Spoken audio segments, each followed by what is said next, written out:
for us to be able to sit here and say this is the deepest team we've had, probably the most talented team we've had in my 4 years here, I can unequivocally say that. And we lost some really good players a year ago, but we've got a very deep football team, one that we're excited about and looking forward to watching them compete this fall. All right, so if this is his best team and last year's team made it to the college football playoff, then Heather Dinich, what expectation is he setting for himself in his first year in the gauntlet of the SEC? To compete for and win a national championship. He talked about the depth. We're talking about a program that lost a school record 11 players in the NFL draft in the first 6 rounds. And he told me this offseason that some players are better than ones that have moved on, that are on this current roster. And when you talk about the depth and the ability to survive through what will be a January 20th national championship game, that depth is going to be the difference in a team that can contend and win it from those who don't. And Greeny, to illustrate it, this spring they had what they did 2-spotting. 2 teams on the field of 11 versus 11s, right? Most teams can't do that. We're talking 1 versus 2s over here, 3s versus 4s over here. That's the kind of depth that Texas has, and that can win you a national title. Yeah, we'll see as they walk into this conference here. And so, Paul, we were kicking this question around, and I thought, well, you're just the perfect person to answer it. So you've got Kalen Deboer taking over in the impossible circumstance of trying to walk in the footsteps of Nick Saban, and you've got Steve Sarkisian bringing championship expectations into this, the toughest conference in college football. Where would you say, which coach do you think is facing more pressure in this season, Deboer or Sark? I believe it's Deboer, Greeny, and both have pressure. That comes with the territory when you're the Texas coach. But getting to the playoffs last year, especially a 4-team playoff, elevated Sark's status. It would be bitterly disappointing if they didn't make it, but it would be Armageddon for Alabama if they don't make it. That's just not in the DNA. That's not in the lexicon of Alabama football, especially in spending so much time around Nick Saban this week and knowing what he left behind and what his expectations are. I would not want to be Kalen Deboer in the offseason if he's trying to explain, well, we came within a game of making the CFP. As they say down south, that dog don't hunt. What do you think, Harry? Well, for me, I think it's Steve Sarkisian. We just literally listened to him say that his team is the deepest it's been since he's been the head coach there.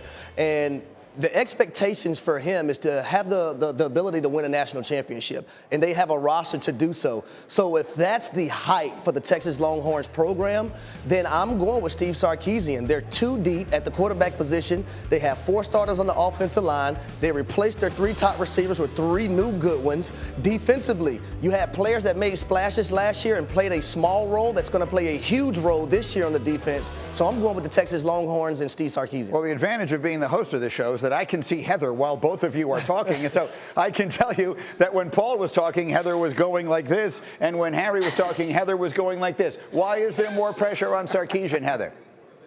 Well, for everything that the HDs are on the same page today, Greeny, because Sark put it out there. This is the best team we've ever had. The expectations are there because he set them, and also because people realize that Deboer has one of the most difficult jobs in the country in taking over for legendary coach Nick Saban. So I think Alabama's good enough to get to the playoff, but Texas has said they're good enough to win it. All right, let me do one more here, one more sound off, because I want to hear from Nick Saban, obviously. And he's been there all week long, Paul and Heather, hanging around with you guys and whatever it is. And he said one thing after another, frankly. It's been great. But yesterday he expressed this skepticism about the new 12-team playoff. Give a listen.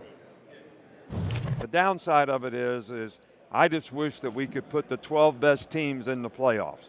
Not worry about conference champions and all that kind of stuff. And if you do get beat in the conference championship game and you're one of the best teams, you still should get in there because you played really quality opponents and you played good football. So that's my only concern about it. I just want to see the best 12 teams in it, and I think most people want to see the best 12 teams in it.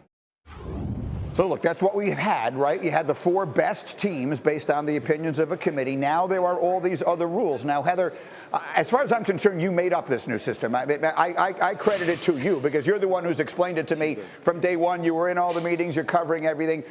Does he have a point? Is he right? Do you think people feel the way he does? He absolutely has a point. There are many people, especially in the SEC, who feel the way he does. And there's a reason when they went to a 4-team playoff, they didn't have automatic qualifiers. It's because you can have an upset in a championship game that can put a 3-4 loss team in the college football playoff because you win your conference championship. Right now, it's the 5 highest ranked conference champions, the next 7 highest ranked teams. Let's just say, hypothetically, Florida State somehow is playing a 3-loss North Carolina team in the ACC championship game. The Tar Heels win.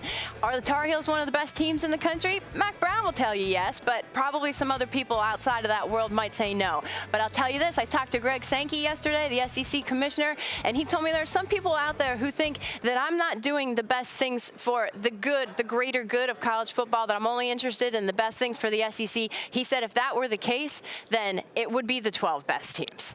But Paul, it is the NFLization of college football, right? Every year in the NFL, there's one division that is by far the worst one, and someone gets in at 8-8 or now 8-9 or whatever the case is, and you just have to learn to live with it. That's going to be the new normal in college football too, right?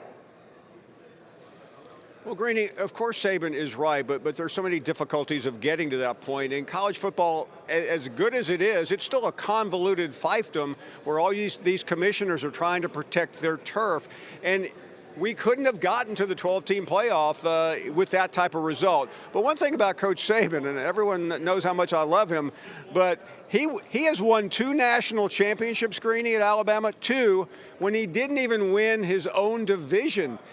He was still able to get in somehow, some way. So, I mean, he can complain, and I don't blame him for doing so, because a couple of years ago he should have been in, and TCU did get in and lost by 150 in the national championship game, and Alabama was the second best team in the country that year behind Georgia. Give me something.